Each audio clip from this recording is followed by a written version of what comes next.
नमस्कार, मैं हूं राहुल सिन्हा। एक दिन के संपादक कार्यक्रम में आपका स्वागत है। इस कार्यक्रम में हम अलग अलग क्षेत्रों की शख्सियतों को लेकर आते हैं और उन्हें और उनके जरिए आपको पत्रकारिता के चैलेंजेस दिखाते हैं और साथ ही साथ उनको इस किरदार में रखकर कुछ ऐसे सवाल भी पूछते हैं जो शायद वो अपने किरदारों में रह करके ना दे पाए। तो आज इस कार्यक्रम में हमारे साथ हैं कांग्रेस की वरिष्ठ नेता सुप्रिया श्रीनेत, जो पहले पत्रकार भी रह चुकी हैं।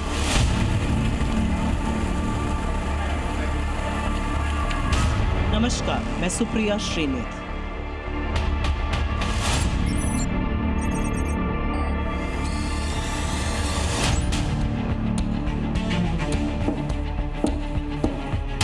अखिल भारतीय राष्ट्रीय कांग्रेस की प्रवक्ता के साथ साथ मैं कांग्रेस पार्टी की सोशल मीडिया और डिजिटल प्लेटफॉर्म्स की अध्यक्ष भी हूँ।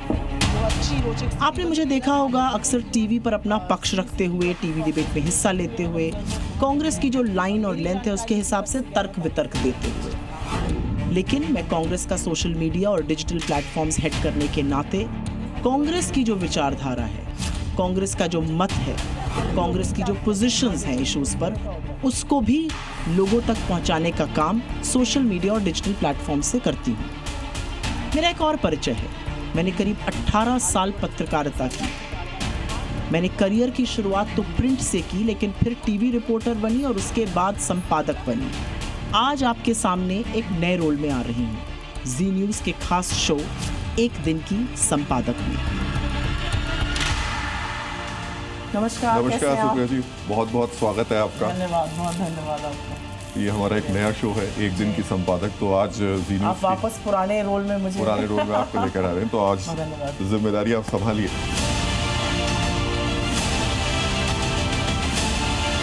जब कोई जर्नलिस्ट नेता बनता है, जब कोई जज पॉलिटिक्स की तरफ जाता है, या जब किसी और फील्ड का व्यक्ति जो कि जिनको न्यूट्रल देखा जाता है पॉलिटिक्स में, तो फिर सवाल भी उठते हैं कि अच्छा, इन्होंने क्या इस वजह से पत्रकारिता की, क्या इस वजह से ये जज बने थे? नहीं, अच्छा सवाल है और मुझे लगता है सवाल पूछा जाना चाहिए, स्पेशली आज की तारीख में जजेस, ब्यूरोक्रेट्स जिस तरह से, या पत्रकार। आपने अपने पत्रकार वाले रोल में क्या काम किया, सब कुछ इस पर डिपेंड करता है। मैं आज तो वैसे एक दिन की संपादक हूँ, लेकिन आई कैन नॉट फॉरगेट कि मैं कांग्रेस की मेंबर हूँ और उसके पहले मैं संपादक थी एक बड़े न्यूज़ नेटवर्क में। और अगर मेरे विरोधी चाहते और उनके पास अगर मसाला होता तो मेरी धज्जियाँ ज़रूर उड़ाते, लेकिन मैंने पत्रकारिता जब करी तो बड़ी ईमानदारी से करी और मेरे पास कंप्लीट एक्सेस था। जो मेरा कांग्रेस का बैकग्राउंड था, पर मेरा एक्सेस बीजेपी का था। बहुत सारे लोग मेरे शोज़ पर आना चाहते थे, सारे मंत्रियों से मेरे इंटरव्यूज़ होते थे। तो कहीं पर मैंने अपनी जो जॉब थी वो ईमानदारी से करी और मुझे ऐसा लगता है कि जितनी मुखर होकर मैं बोलती हूँ और तीखा बोलती हूँ शायद थोड़ा, अभी तक तो मेरी धज्जियाँ उड़ा दी गई होती, लेकिन उन्होंने बहुत खोजा, बहुत ढूंढा, पर न्यूट्रल ही कंटेंट मिला, तो इसलिए शायद धज्जियाँ नहीं उड़ा पाए। चलिए, तो अब चलते हैं और शुरुआत करते हैं आपकी भूमिका की, और एक एक करके वो टास्क आपके सामने होंगे जो एक संपादक के सामने रहते हैं, जो कई साल किए मैंने, जो कई साल आपने किए।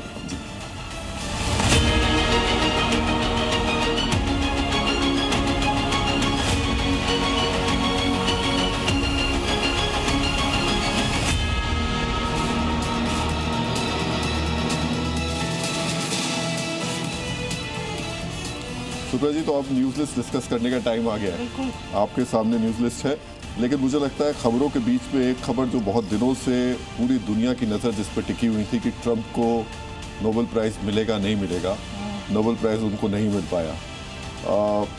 क्या लग रहा है आपको? वैसे तो बहुत सारी देश की खबरें हैं, जिसमें बिहार चुनाव है, सीट बंटवारे पे पेच है, इसके अलावा सेना की बातों पर भरोसा नहीं है, राहुल गांधी की कोलंबिया यात्रा पर विवाद है, लेकिन ट्रंप का नोबेल प्राइज़ है। आपको क्या लगता है पहली बड़ी खबर क्या होनी चाहिए? मुझे लगता है कि इतने दिनों से वो नोबेल प्राइज़ मांग रहे थे, तो जब नहीं मिला तो शायद एक वो बड़ी खबर ज़रूर होगी। आज की बिहार चुनाव में मुझे ऐसा बताते हैं लोग कि आज लिस्ट आने वाली है महागठबंधन की ओर से, एक वो भी बड़ी खबर होगी। पर ट्रंप को ना मिलना मेरे ख्याल से बड़ी खबर होनी चाहिए, और ख़ास तौर से जिस तरह से वो गाज़ा में शांति की बात करते हुए भी इजराइल का साथ देते हुए दिख रहे थे, अभी तक पैलेस्टीन को रिकग्नाइज़ नहीं किया है। और जिनको मिला है, क्यों मिला है, किस परिप्रेक्ष्य में मिला है, इस समय इस विश्व में मिलना उनको क्या मायने हैं, मुझे लगता है कि वो बड़ी खबर होनी चाहिए। दूसरी बड़ी खबर बिहार चुनाव को लेकर के है जी। और टिकट को लेकर के दोनों ही स्थितियों में, चाहे एनडीए हो चाहे महागठबंधन हो, दोनों ही जगह इस वक्त दिक्कत चल रही। जी, मुझे लगता है कि क्योंकि मेरे थोड़े सूत्र इधर की तरफ ज़्यादा हैं, महागठबंधन की तरफ, मैं आपको बता सकती हूँ कि यहाँ पर तो जल्दी ही फैसला होने वाला है। शायद अनाउंसमेंट भी आज शाम का है, अभी पत्रकार महोदय जुड़ेंगे तो वो ज़रूर बताएंगे। पर अच्छा माहौल बन रहा है बिहार में। मुझे लगता है बिहार के जो मुद्दे हैं अंततोगत्वा तो चुनाव उसी पर आएगा। ये रस्साकशी है जो सीटों के पहले होती है। तो हमारे सहयोगी प्रशांत झा इस वक्त पटना से सीधे जुड़े हुए भी हैं, तो आप एक बार जो आपके मन में है सवाल एक संपादक के तौर पर आप पूछ सकती हैं इस वक्त। सुनने में आ रहा था आज शाम तक अनाउंसमेंट आएगा। उधर चिराग जी और जीतन राम मांझी जी ने भी मोर्चा संभाला हुआ है। क्या लग रहा है आपको, कब तक हम लोग पहली लिस्ट दोनों तरफ से सुन पाएंगे? सुप्रिया जी, सबसे पहले मैं तस्वीर दिखा देता हूँ। ये पावर पॉइंट है महागठबंधन का।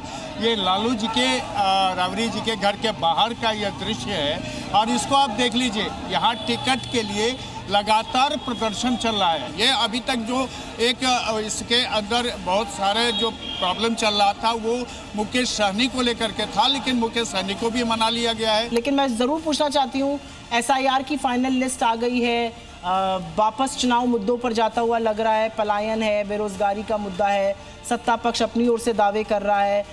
कितना माहौल बन चुका है अभी तक चुनाव में? देखिए, अगर आप बात करें पूरे बिहार में 243 सीटों की, तो यहाँ पूरा माहौल है। और स्थिति यह है कि दोनों ही महागठबंधन हो चाहे एनडीए है, दोनों जो गठबंधन है वो लगातार अपनी बात जनता के सामने में रख रहे हैं। बहुत बहुत शुक्रिया आपका सुप्रिया जी। लेकिन एक जो लास्ट लाइन छोड़ी प्रशांत ने, तेजस्वी यादव ने जिस तरीके के कल ऐलान किए अपने घोषणा पत्र में, पॉलिटिकल पार्टी चाहे कोई भी हो, चाहे वो बीजेपी हो, चाहे वो कांग्रेस हो, आरजेडी हो, समाजवादी पार्टी हो, कोई भी पार्टी हो आजकल, और आम आदमी पार्टी तो इसके लिए मशहूर रही है, वो इतनी ये जो तोहफे, ये जो गिफ्ट, ये जो रेवड़ियाँ लेकर आते हैं और बाद में पैसा नहीं होता है, ये सोचा जाता है। कल जो तेजस्वी यादव ने बात की, जितनी नौकरी देने की उन्होंने बात की, वो प्रैक्टिकली बिहार में संभव ही नहीं है, हो ही नहीं सकता है। उतनी कैपेसिटी नहीं है बिहार गवर्नमेंट के अंदर। नेता जिस तरीके से जब ये बना रहे होते हैं, ये प्लान कर रहे होते हैं, या घोषणा पत्र, ये सिर्फ दिखाना होता है या फिर ये सोचा भी जाता है धरातल पर पूरा हो पाए? नहीं, मुझे लगता है कि इसको देखने के दो पहलू हैं। इसको देखने के लिए ट्रैक रिकॉर्ड देखना चाहिए। ट्रैक रिकॉर्ड ये देखना चाहिए किस पार्टी ने अमुक प्रदेश में क्या कहा था और उसका उनका क्या रिजल्ट आया है, क्या लेखा जोखा है, क्या रिपोर्ट कार्ड है।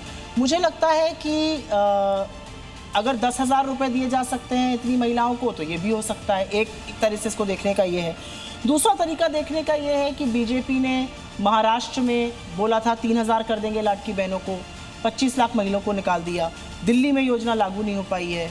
आम आदमी पार्टी ने पंजाब में बोला था 1,000 रुपये देंगे, वो भी नहीं मिल रहे हैं।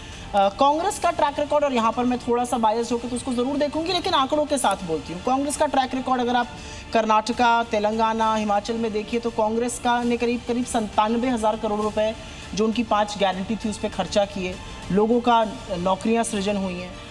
एक जो थोड़ा सा बायस होता है लोगों के दिमाग में, और ये मैं हिमाचल के बारे में भी कहूँगी, जो यतीम बच्चे उनको 26 साल तक राज्य सरकार पढ़ाएगी, या तेलंगाना की जो बात है, जो भरोसा राइतु स्कीम है, उससे किसानों का फ़ायदा हो रहा है। मुझे ऐसा लगता है कि इन सब चीज़ों को परे एक एज अ संपादक मैं ये बोलूँगी, कई बार जब इस तरह की जो जन कल्याणकारी योजनाएं होती हैं किसी भी पार्टी की, उसको थोड़ा संशय से मीडिया देखता है। हम लोग संशय से देखते थे जब मैं पत्रकार थी, आज भी उसको भी मीडिया सवाल पूछता है। लेकिन जब लोन राइट ऑफ होता है या जब कॉर्पोरेट टैक्स करता है तो उस तरह का संशय नहीं दिखाया जाता। ये एक थोड़ा सा इनहेरेंट बायस रहता है। अभी फिर चुनौतियाँ खड़ी होती हैं, जैसे हिमाचल प्रदेश में जो सरकारी कर्मचारी थे उनको तनख्वाह देने की एक बड़ी चुनौती खड़ी हुई सरकार के सामने। ये सवाल कई बार एज अ प्रवक्ता मुझसे पूछा गया और इसका मैं आज जवाब दे देती हूँ, और मुझे लगता है कि आपकी फेक चेक जो है वो भी इस बात को आगे फैलाएगा। ये एक फेक न्यूज़ थी कि उनके पास पैसा नहीं था। कुछ और जो न्यूज़ लिस्ट में हम डिस्कस करते हुए चल रहे थे, उसमें एक स्टोरी ये भी थी कि सेना की बातों पर भरोसा क्यों नहीं है, और ख़ासतौर से सेना के बड़े बड़े अधिकारी आकर के बात करते हैं और उन्हीं की बातों पर सवाल। ठीक है, पॉलिटिकल पार्टीज़ के नेता एक दूसरे पर सवाल उठाए तो समझ में आता है, लेकिन कुछ ऐसे पद हैं जिस पर सवाल उठाते हैं तो वो एक तरीके से पूरे देश पे सवाल उठते नजर आते हैं। ये सही बात है कि जब जनरल चौहान जो आर्मी चीफ हैं, जो CDS हैं, जब उन्होंने जाकर बोला कि हाँ हमें कुछ जेट्स का नुकसान हुआ, लेकिन ऐसा होता है, इसमें कोई बात नहीं थी। सरकार उसको छुपा क्यों रही? क्योंकि छुपा कर मुझे ऐसा लगता है, और मेरे परिवार में सैन्य सेवाओं में लोग हैं, मेरे चाचा, मेरे फूफा जी, मेरे भाई काफ़ी आर्मी में और एयरफोर्स और नेवी में उन्होंने सेवाएं दी हैं, और वो पलट के कहते हैं कि जब आप जंग लड़ते हैं तो नुकसान होगा, इसमें छुपाने की क्या बात है? हुआ नुकसान, ये देश क्या अपने सरहद पे सरहद की सुरक्षा करने के लिए नुकसान बिल्कुल सहेगा। एक और खबर न्यूज लिस्ट में है, राहुल गांधी की कोलंबो यात्रा पर विवाद हुआ है जी। और एल यूनिवर्सिटी में एक संवाद कार्यक्रम में उन्होंने कहा था कि भारत के लिए सबसे बड़ा खतरा लोकतंत्र पर हमला। मुझे तो अब इससे बोरियत होने लगी है। मुझे लगता है ये बड़ी घिसी पिटी स्क्रिप्ट है। कांग्रेस में होने के नाते नहीं, एक दिन की संपादक होने के नाते भी, अरे कुछ नया लेके आओ। जब राहुल गांधी जी बाहर जाएंगे तो मुझे पता है कि बीजेपी की आईटी सेल, बीजेपी के कुछ एमपी, मुझे ये भी पता है प्रेस कॉन्फ्रेंस कौन करने आएगा, देश को अपमानित करने की बात कौन करेगा। ये जो है ना, ये एक फिजूल का नैरेटिव है, और ये अब देश भी इससे बोर हो चुका है। मुझे लगता है इस पर चर्चा करने के बजाय वही पुराना, और ये ना, ये 11 साल से अब बोर हो गए। मुझे नहीं लगता इसके कुछ टेकर्स हैं। ये वो स्टोरी है कि वो एक जो बचपन में हम सुनते थे ना, भेड़िया आया भेड़िया आया भेड़िया आया, जो तो कोई मतलब, इसका कोई मतलब नहीं रह गया, बोर हो चुके हैं लोग इससे। तो चलते हैं सुप्रिया जी अब न्यूज रूम की तरफ, और अब आगे की तरफ आपके जो चैलेंजेस हैं वो और बढ़ते हुए शायद नजर आए। और मुझे ऐसा लगता है जिसको भी कहीं पर भी फेक न्यूज़ या इस तरह का प्रोपेगेंडा या फिर जरूर उसका चेक होना चाहिए। तो ये हमारा न्यूज रूम है, और न्यूज रूम से तो आप अच्छी तरीके से वाकिफ हैं। न्यूज रूम में तो काफी वक्त गुजारा है। कुछ यादें आपकी ताज़ा हो रही है इस उसको देखते हाँ, मतलब न्यूज रूम का एक जो हलचल होती है, न्यूज रूम का एक जो थोड़ा जिसको मैडनेस कहा जाता है वो अलग ही होता है। प्राइम टाइम शोज का टाइम हो गया, गेस्ट माइकअप नहीं हुआ है, ओबी-वन फेल हो गई, न्यूज लिस्ट अभी ठीक नहीं हो रही है, तो आई थिंक हाँ न्यूज रूम में हलचल होती है, हंगामा होता है, पर एक्साइटमेंट भी होता है बहुत। तो ये हमारे मॉर्निंग शिफ्ट के इंचार्ज हैं कपिल। नमस्कार नमस्कार, प्लीज बैठिए, आप अपना काम करते रहिए। तो थोड़ा सा आप बता दीजिए सुप्रिया जी को किस तरीके से। सुप्रिया जी, आप तो जानती हैं न्यूज रूम के फंक्शन सारे। हाँ जी, हाँ जी। मेरा सवाल है आपसे, ये फीड आ रही है सारी आपके पास जी। हाँ, मेरा सवाल है आपसे जी। सवाल ये है कि हर किसी का हीमोग्लोबिन अलग अलग वजहों से हाई होता है, कुछ खास वजहों से। किसी का इंडिया पाकिस्तान मैच को देखकर होता है ना, किसी का कोई अवार्ड जीत के होता है, किसी को कुछ, है ना, अलग सबका पैमाना है। मुझे ऐसा लगता है कि आपका हीमोग्लोबिन तब हाई होता है जब आप अपने विरोधी को शाम की डिबेट में हार्ड हिटिंग फैक्ट के साथ बहुत तेजी से प्रहार करती है, कटाक्ष करती है। मुझे फैक्ट्स बहुत पसंद है, मतलब मुझे डेटा एज इट इज़ बहुत पसंद है, और क्योंकि शायद मैंने पत्रकारिता भी, बिजनेस जर्नलिज्म करी है, तो डेटा का बहुत यूज़ हुआ है। तो हाँ, मुझे एक अच्छा डिबेट, बढ़िया आंकड़े के साथ, एक बढ़िया तर्क, एक बढ़िया आर्ग्यूमेंट और हेल्दी डिबेट जिसमें सामने वाला भी आपको तर्क दे रहा हो, आप भी तर्क दे रहे हो, उसमें मज़ा आता है, बिल्कुल आता है। पर खून बढ़ जाता है उसमें, मुझे ये नहीं पता है। कुछ और सवाल है? जी हाँ बिल्कुल। हेलो मैम, नमस्कार, रश्मि नाम है। मैम, मेरा भी बस ऐसे ही सवाल है। ये सब करवा चौथ की सुंदर मेहंदी लगी है।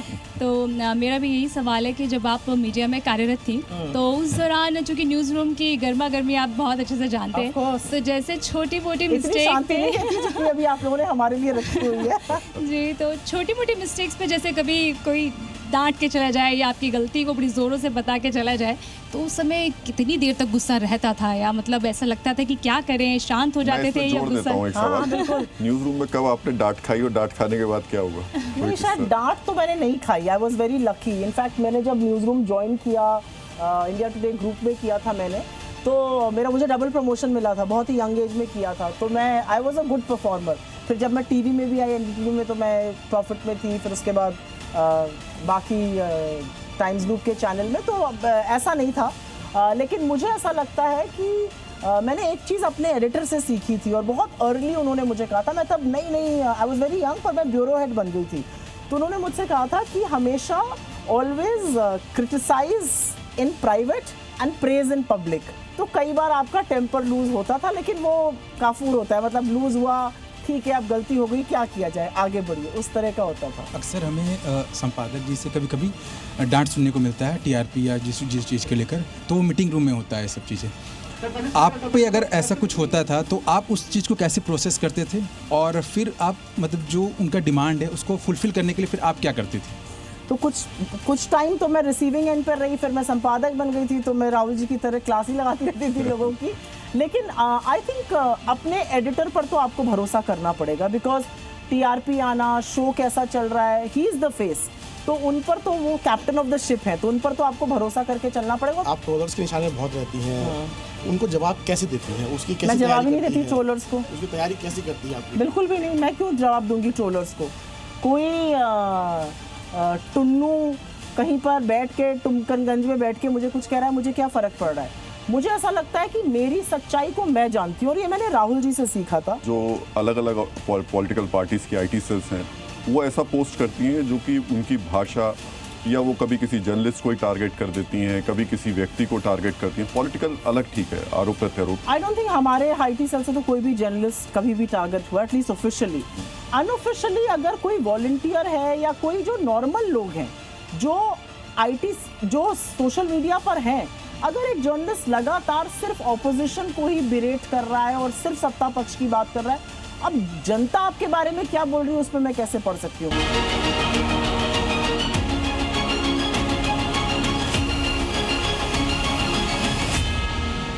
तो आप एक एक करके अपने सवाल पूछ सकते हैं, एक दिन के संपादक आपके सामने।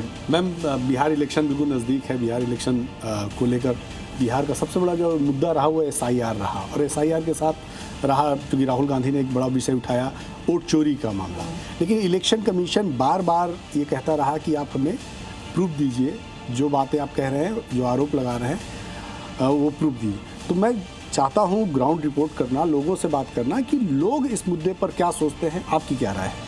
नहीं, बिल्कुल जाना चाहिए, आपको करनी चाहिए न्यूज़ रिपोर्टिंग, क्योंकि अभी भी जो फाइनल SIR के बाद की लिस्ट आई है बिहार की, उसमें करीब 1 करोड़ 32 लाख गलत पतों पर वोटर हैं, करीब 15 लाख वोटर फर्जी हैं, उसमें आज भी एक एक घर में 800 600 लोग रजिस्टर्ड हैं। आपको बिल्कुल ग्राउंड रिपोर्टिंग करनी चाहिए।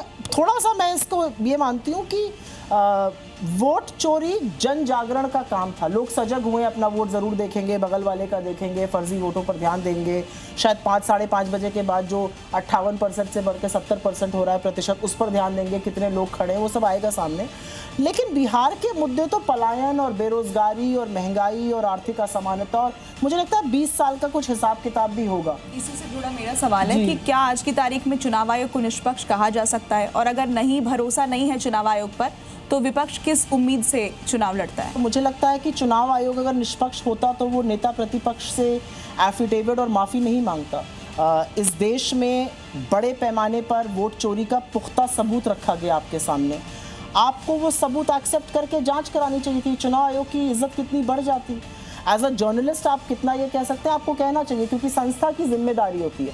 देखिए, लोकतंत्र में अगर आप चौथा स्तंभ हैं, अगर मीडिया चौथा स्तंभ है, तो छोटे छोटे स्तंभ ये संस्थाएं भी हैं, और अगर ये संस्थाएं अपना काम नहीं करेंगी तो पक्ष विपक्ष तो चलिए ये अलग डिबेट है और पॉलिटिकल पार्टीज निपट लेंगी, लेकिन संविधान को क्रियान्वित करने के लिए ही तो ये संस्थाएं बनी। लोग बार बार ये बात कहते भी हैं कि विपक्ष जहां जीत जाता है वहां चुनाव आयोग ठीक हो जाता है, जहां हार जाते हैं वहां कहते हैं कि चुनाव आयोग निष्पक्ष नहीं है। ये कुतर्क बीजेपी से आता है। उस कुतर्क का मेरे पास एक जवाब है। आलंद विधानसभा सीट हमने जीती, उसके बाद भी हमने पुख्ता सबूत दिए कि कैसे वहाँ पर वोट चोरी की कोशिश और साजिश रची गई थी। मुझे लगता है ये जीत हार से ऊपर का मुद्दा है। अफगानिस्तान के विदेश मंत्री भारत यात्रा पर हैं 6 दिन की, और अभी कुछ देर पहले विदेश मंत्री एस जयशंकर ने एक बयान भी दिया है कि पाकिस्तान से जो हटाए गए हैं अफगानी, उनको रिहेबिलिटेट करने के लिए, पुनर्वास के लिए भारत मदद देगा। किस तरह से हमें उनकी इस यात्रा को कवर करना चाहिए, देखना चाहिए, क्योंकि भारत ने अभी आधिकारिक तौर पर मान्यता नहीं दी है अफगानिस्तान। ये डिप्लोमेसी का इशू है, थोड़ा सा मुझे लगता है कॉशियस होकर और भावनाओं में बहकर नहीं खेलना चाहिए यात्रा को, क्योंकि कट्टरपंथ से जोड़ा जा रहा है। इसीलिए मैं कह रही हूँ, क्योंकि तालिबान का वहाँ पर फिर से वर्चस्व हो रहा है, और अभी तक हमने उस पर कोई एक बहुत डिसाइसिव स्टेटमेंट सरकार ने नहीं दिया है। इसी कार्यक्रम में बीजेपी की नेता स्मृति ईरानी आई थी, उन्होंने कहा कि अमेरिका के अलावा अब दूसरे देशों से व्यापारिक संबंध हमें देखना चाहिए इस टैरिफ के बाद। आप कितना सहमत हैं? मैंने, क्योंकि आज एक दिन के पत्रकार के अलावा कुछ 18-19 साल पत्रकारिता की है, और मतलब बिजनेस और स्टॉक मार्केट्स और कॉरपोरेट जगत की है। अमेरिका के साथ भारत का टोटल जो व्यवसाय है वो हाईएस्ट है। हमारा लार्जेस्ट ट्रेडिंग पार्टनर है अमेरिका, और उस लार्जेस्ट ट्रेडिंग 40-45% हमारा ट्रेड उनसे हो रहा है, और उस लार्जेस्ट ट्रेडिंग पार्टनर को एकदम से छोड़कर नए मार्केट ढूंढ लेना इतना आसान नहीं होता है। हमारा अगला सवाल है बिहार चुनाव को लेकर। जैसे अखिलेश यादव और राहुल गांधी के बीच में जोड़ी बनी उत्तर प्रदेश में, वैसे तेजस्वी यादव राहुल गांधी की जोड़ी बनी, तो हम स्टोरी करना चाहते हैं कि बिहार में दो लड़कों की जोड़ी कितना सफल होगी, इस पर हम किस एंगल से स्टोरी कर सकते हैं, आगे बढ़ा सकते हैं? आई थिंक स्टोरी दो लड़कों से ज्यादा बिहार की अपेक्षा क्या है, बिहार में नौजवान क्या सोच रहा है, बिहार में महिला क्या कह रही है, बिहार में उद्योगपति क्या कह रहा है। मतलब मैं बिहार में थी और पटना में दिन दहाड़े कारोबारी की उसके ऑफिस में जाके हत्या हो रही है। पर ये इसमें मेरा एक सवाल जरूर है, ये केमिस्ट्री सीट शेयरिंग पे आके क्यों खराब हो जाती है? नहीं, बिल्कुल खराब नहीं हुई, बिल्कुल भी नहीं हुई। एक्चुअली ये सवाल ना, मुझे लगता है कि आपने बिल्कुल सही सवाल पूछा, लेकिन ये थोड़ा सा इस समय मीडिया इसको बैलेंसिंग एक्ट कर रहा है। क्यों कह रहा है? क्योंकि एनडीए के खेमे में बड़ी आपाधापी मची हुई है। वहां पर जीतन राम मांझी जी कृष्ण की चेतावनी लिखे दे रहे हैं, दो न्याय अगर तो आधा दो, और इसमें भी कोई बाधा हो तो दे दो हमको 15 ग्राम, हम वहीं करेंगे। और उसके आगे की लाइन आप लोग बता नहीं रहे। उसके आगे की लाइन है, दुर्योधन वो भी दे ना सका, आशीष समाज का ले ना सका, जो था साज को साधने चला, हरि को बांधने चला। इसीलिए कहते हैं जब नाश मनुष्य पर छाता है पहले। तो मैं तो हमेशा से कहती हूँ, जीतन राम मांझी जी ने किसको दुर्योधन बुलाया है? क्या वो एनडीए को कौरवों की सेना कह रहे हैं? ये तो इस पर डिस्कशन ही नहीं हो रहा है। रीजनल पार्टीज ये जानते हुए भी कि कांग्रेस एक नेशनल पार्टी है, उस चीज़ को स्वीकार क्यों नहीं करती? क्यों वो हमेशा अपने स्टेट पे जब बात करना शुरू करती हैं तो वो चाहती हैं कि उनके पास ज़्यादा सीटें रहें और कांग्रेस के पास कम सीटें रहें? देखिए, राइज ऑफ रीजनल पार्टीज या राइज ऑफ वर्नाक्युलर पार्टीज, चाहे वो जेडीयू हो, चाहे वो आरजेडी हो, चाहे वो सपा हो, बसपा हो, टीडीपी हो, तमाम ऐसी जो पार्टीज हैं, डीएमके हो, इनका राइज का एक कारण था लोगों के अंदर रीजनल एस्पिरेशन। वो भाषा के बेस पे आया होगा, वो रीजन के बेस पे आया होगा, वो जाति के बेस पर भी आ सकता है। मुझे लगता है इस सच को तो अस्वीकार नहीं किया जा सकता है कि आज रीजनल पार्टीज का एक वर्चस्व है, रीजनल पार्टीज एक रियलिटी है। बीजेपी के साथ ऐसा क्यों नहीं होता? क्यों नहीं होता? बीजेपी, चिराग पासवान हनुमान बने थे, आज कह रहे हैं मैं सारी सीटों पर लड़ूंगा। जीतन राम मांझी जी कह रहे हैं अगर मुझे इतनी सीटें नहीं देगा तो मैं चुनाव ही नहीं लड़ूंगा। क्यों नहीं होता उनके साथ? नीतीश कुमार जी ने लिस्ट बना के भेज दिए, पूछिए अपने बिहार के जर्नलिस्ट, उन्होंने पहले ही लिस्ट बनाकर भेज दिए कि भाई इतनी सीटों पर, हम आपसे ज़्यादा सीटों पर इस बार चुनाव लड़ेंगे। 123 मेरे ख्याल से नंबर चल रहा है जेडीयू का। पिछले कुछ वर्षों में कांग्रेस पार्टी सोशल मीडिया पे बहुत मजबूत हुई है, बहुत एग्रेसिव दिखती है जी। लेकिन एक सवाल है मैम कि जितनी strong Congress party social media पे दिखती है, उतनी जमीन पे क्यों नहीं दिखती? कहाँ आपको लगता है कि इसमें कमियां रह गई? आपको जमीन पे कांग्रेस पार्टी क्यों कमजोर दिख रही है, सोशल मीडिया से कमजोर? नहीं, मतलब अगर राजनीतिक आंकड़ों की बात करें या जिन जिन जगहों पे अभी अगर पिछले एक डिकेड में देखें या पिछले 10-15 वर्षों में, खासतौर से मैम हिंदी पट्टी है, अब वहाँ पे देखें कि पहले कांग्रेस की क्या स्थिति थी, आज क्या स्थिति है, तो ये जो मतलब बहुत मजबूत स्थिति नहीं है, तो कहाँ लगता है कि लैग कर रही है पार्टी? सोशल मीडिया और पॉलिटिक्स एक टाइम पर जुदा चीज़ें थी। मुझे लगता है कि आज वो पैरेलल लाइंस हैं। इसलिए है क्योंकि अगर आप सोशल मीडिया पर ही एक्टिव हैं और ग्राउंड पे नहीं है तो कोई मतलब नहीं है। आप ग्राउंड पे बहुत एक्टिव हैं, सोशल मीडिया पे कुछ खबर नहीं है, वो कोई बात नहीं है। एक असलियत ये है कि कांग्रेस बिल्कुल सोशल मीडिया पर ज़्यादा एक्टिव हुई है, ज़्यादा अग्रेसिव हुई है। उसका एक कारण ये भी है क्योंकि मेन स्ट्रीम मीडिया कांग्रेस को बहुत कम दिखाता है। मेन स्ट्रीम मीडिया ने भारत जोड़ो यात्रा को बहुत कम दिखाया, मेन स्ट्रीम मीडिया ने वोटर अधिकार यात्रा को बहुत कम दिखाया। बट मेरा अपना मानना ऐसा नहीं है। हाँ, ज़रूर हमारा परफॉर्मेंस उस तरह का नहीं रहा, लेकिन 99 सीट्स जीतना लोकसभा में, या तेलंगाना, कर्नाटका, हिमाचल में जीतना, या झारखंड में सरकार का रिपीट होना, या तमिलनाडु में होना, मुझे नहीं लगता कि ये बिल्कुल वीक है। तो मुझे बिहार चुनाव को लेकर बीजेपी के बड़े नेता का इंटरव्यू करने के लिए बोला गया है, तो आपको क्या लगता है कि किस बीजेपी नेता का इंटरव्यू करना चाहिए जिससे खबर निकल के आए? मुझे लगता है बीजेपी की एक प्रॉब्लम तो ये है बिहार में कि उनके पास कोई बड़ा चेहरा ऐसा नहीं है प्रोजेक्ट करने वाला। पर जिसका भी करिए सवाल 20 सालों पर भी पूछिए, घटक दलों पर भी पूछिए, कौन सी मुखरित आवाज़ें हैं, आप लोग किसको सोच रहे हैं करने का? शायद रविशंकर प्रसाद जी का बहुत इंटरव्यू हो रहा है आजकल, सम्राट चौधरी जी को काफ़ी लोग इंटरव्यू कर रहे हैं, निशिकांत, बट निशिकांत एक्चुअली तो झारखंड के हैं, तो उनका बिहार पे क्यों किया जा रहा है मुझे नहीं पता। बट और कौन लोग बोल रहे हैं इस पर? प्रभारी का आई थिंक करना चाहिए। बिहार के जो प्रभारी हैं भूपेंद्र यादव जी हैं, शायद धर्मेंद्र प्रधान जी हैं, धर्मेंद्र प्रधान जी का आपको ट्राई करना चाहिए। एज ए रिपोर्टर हम लोग को सबसे बड़ी दिक्कत एक आती है कि कई ऐसे नेता हैं जो कि अलग अलग चैनल्स को इंटरव्यू नहीं देते हैं या डिक्लाइन कर देते हैं इंटरव्यू देने से। ऐसे में हम लोग को एज ए रिपोर्टर क्या करना चाहिए? क्यों डिक्लाइन कर रहे हैं? और पुश करना चाहिए, परसिवियरेंस करना चाहिए। एक जर्नलिस्ट के लिए सबसे बड़ा गुण होता है परसिवियरेंस। मुझे याद है एक बार मैं जर्नलिस्ट थी, एक ब्रेकिंग न्यूज़ थी और मैं किसी से वो पुख्ता करना चाह रही थी कि ये लगा दें कि नहीं, सही है कि नहीं। मैंने उस आदमी को 35 कॉल किए होंगे, तो उसने 36वां कॉल मेरा उठा ही लिया और कहा हाँ भाई बोलिए।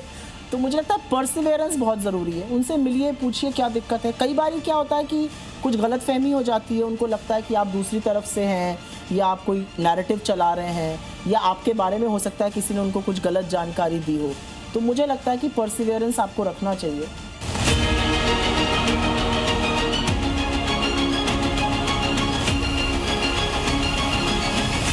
सुप्रिया जी, मुझे लग रहा है आपने इतने घंटे बिताए आज जी न्यूज़ में एक दिन के संपादक के तौर पर।